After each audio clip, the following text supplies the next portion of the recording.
In a quiet little village with small houses and colorful gardens, there lived a kind girl called Little Red Riding Hood. One bright morning, her mother stood by the cottage door with a basket. "Mother, take this basket, my dear, and bring it to your grandmother." The little girl put on her shining red cloak, picked up the basket, and smiled with joy. "Mother, remember, don't stop on the way, and don't talk to strangers." The girl nodded gently. She started walking down the forest path, surrounded by flowers and cheerful birds.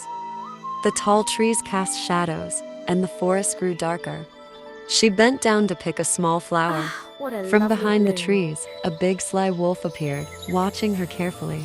"Wolf, where are you going, little girl?" "Red Riding Hood, to visit my grandmother with this basket of food." She lifted the basket with innocence, while the wolf listened with sharp, hungry eyes.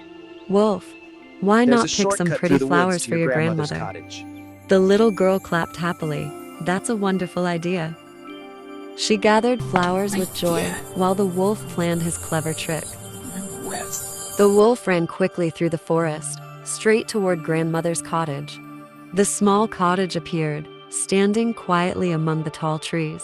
The wolf knocked softly and said, "Wolf, grandmother, it's me, Little Red Riding Hood." As the door opened, the wolf leapt inside. The frightened grandmother rushed into the closet. The wolf put on her glasses and cap, then lay in bed waiting.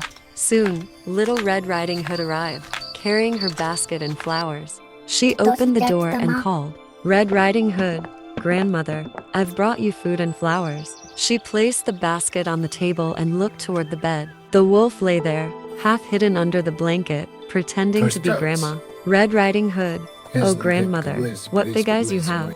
"Red Riding Hood, oh grandmother, what big ears you have." "Wolf, all the better to hear you with." "Red Riding Hood, oh grandmother, what big teeth you have." "Wolf, all the better to eat you with." The wolf jumped from the bed with sharp teeth showing. The little girl screamed in fear. At that moment, the door burst open. A brave hunter rushed in, holding his axe. The wolf growled and tried to escape, but the hunter blocked his way. The hunter chased the wolf far away from the cottage. The grandmother stepped out of the closet, smiling with relief. Little Red Riding Hood hugged her grandmother tightly and whispered, "I'll never talk to strangers again." Together, they sat by the warm fireplace, sharing food, safe and happy at last.